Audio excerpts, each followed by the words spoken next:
Well, the next thing I want to share with you, I want to tell you about the world has changed. The world is changing very, very fast.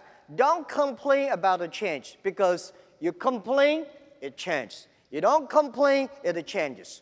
And when I was young, I don't like a Bill Gates. I don't like a Microsoft. I don't like a Oracle, because I think these guys taking all of my jobs, taking all of my opportunities. When you are tiny, young, you want to compare yourself to Bill Gates, Larry Ellison, you will be very disappointed. It's better for you to compare to your neighbors. How can you learn from them? Why barber? Yeah, I went to Detroit. Past 2 days, I found a lot of barber shops here. I don't know why. When you have opened a barber shop, you have to check why Mr. Wong's shop better than Tom's. There must be things inside you have to learn. Where is the opportunity? Opportunity always exists in the place where people complain. If you can solve the complaining problems, that is the best opportunity. The world has changed. I say we are in a very, very critical period of technology revolution. Every technology revolution, the first 50 years are critical. The first technology revolution, the first 50 years are very important. About the first 50 years, the first 20 years are the technology. Next 30 years about application of the technology. So in the first technology revolution, if you are the first company using the steam machines, you'll be successful.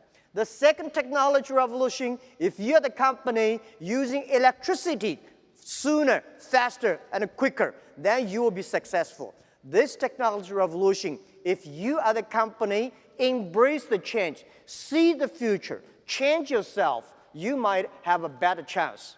So why I say the world is dangerous? I say the first technology caused World War I. Second technology revolution caused World War II. Now we are entering the third technology revolution. It's going to be tough if we do not fight against the same enemy: poverty, disease, environment.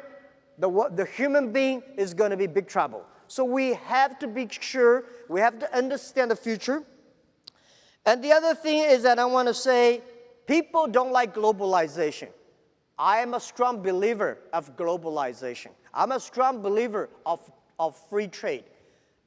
The past 20 years, globalization was designed for big companies. 200 years ago, globalization was controlled by few emperors and kings. In the past 20 years, globalization was controlled and manipulated by 60,000 big companies. Young people had no chance. Small business had no chance. Women had no chance. Developing countries had no chance.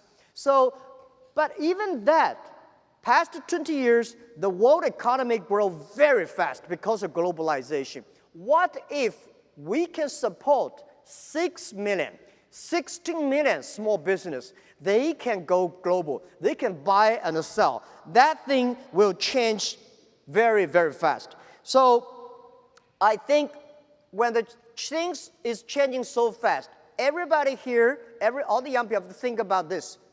What does this change mean to me, to my kids? What should I change myself to meet the changes? What kind of things I should do about it? So I recommend to many government officers, and I also would love to share this idea with many entrepreneurs here. Remember, pay special attention to next 30 years.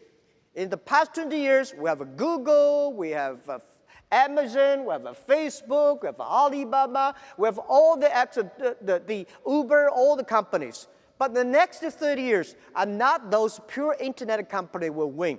Next 30 years are those companies who can make use of the internet. Using internet well, those companies will win. So please pay special attention to the next 30 years. Please pay special attention to those people who are below 30 years old. Today, there are about 1.7 billion people in the world using internet. And most of those people are below 30 years. Those people who are below 30 years old, they are the internet generation. They are the generation going to change the future. Please pay attention, special attention to those companies who have less than 30 employees, because small companies will be the future, and small companies will be the companies of 21st century. I'm a strong believer of that, because in the past 100 years, industry period, everything is about amount, size, standardizations. Next 30 years, the world is shifting from standardization to personalizations. So big companies is going to face huge challenges. Small guys, we have problems, but these big guys, they have a big problems than we have. And if you want to be a successful people and entrepreneur, remember, you need IQ, EQ, and LQ. What is LQ? LQ is Q of love. If you want to be successful, you should have EQ. Because when you have EQ, you know how to deal with people. But if you do not want to fail, you should have the IQ. IQ may not be you, your team. I'm not a guy that have high IQ, but my team do have very high IQ. When we have a lot of high IQ guys, they need people like me with good EQ things.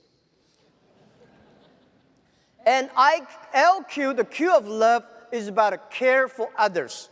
When you care for others, last century, the IT enable yourself. This century, the DT, the data technology, is to enable the others. So when you pay special attention to next 30 years, people who are below 30 years old, company below 30 people, please also pay special attention to women. Women care for the other people much more than men. Men care for themselves more than women. One of the secret sauce for Alibaba is that we have more than 48% of the people in the company, they are women. We have more than 33% of the senior management are women. Women is going to be very powerful in 21st century, because last century, people compare about the muscle. This century, people compare about wisdom, about user-friendliness. So I'm very happy these days I see a lot of women entrepreneurs here, especially on the internet. People really don't care you're a man or woman. They care whether you serve people better or not, whether you care people better or not. So pay special attention, hire as many women as possible. This is what we did in our company, and this is the secret sauce I want to share with you.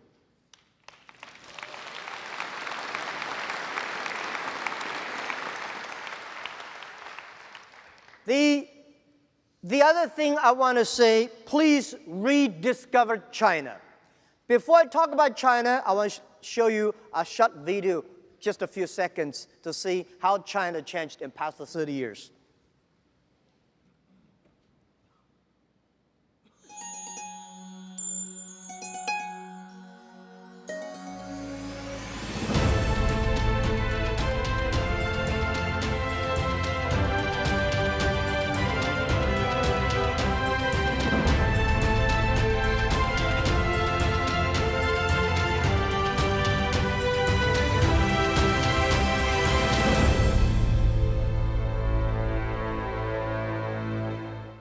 This is Shanghai today, 1990.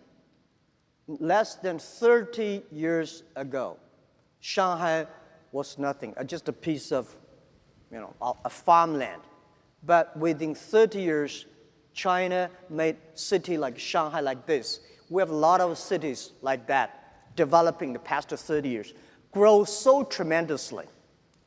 When we came here, people prepared some videos. I asked a lot of Americans, what do you think about China? They think, panda, bicycles, Great Walls, Tai Chi. I say, know these things. China has changed. We, from nobody today become the second largest economy of the world. Thanks to the globalization, thanks to America, thanks to Europe, thanks to the people's hard working and partnership. 1972, when Nixon and Mao Zedong signed an agreement, opened the chapter of a political partnership between China and the USA, China did grow very fast. People like me, I was born in Hangzhou, the city where Nixon visited in 1972. I was like 8 years old. Because of that, Hangzhou became an open city. Because of that, we have a lot of American tourists to come to Hangzhou. I start to learn English, giving free tour to those American visitors. And I learned to think different because everything I learned from the books are so different from the things I heard from the American visitors. I know there's a world that is totally different than the other side of the world. In the past 30 years, China embraced the change. In the past 30 years, China take the decision to open and to reform. In the past 30 years, China opened globalization, which today, I think globalization was the name created by Americans. But today, the Americans don't like the globalization. We start to like it.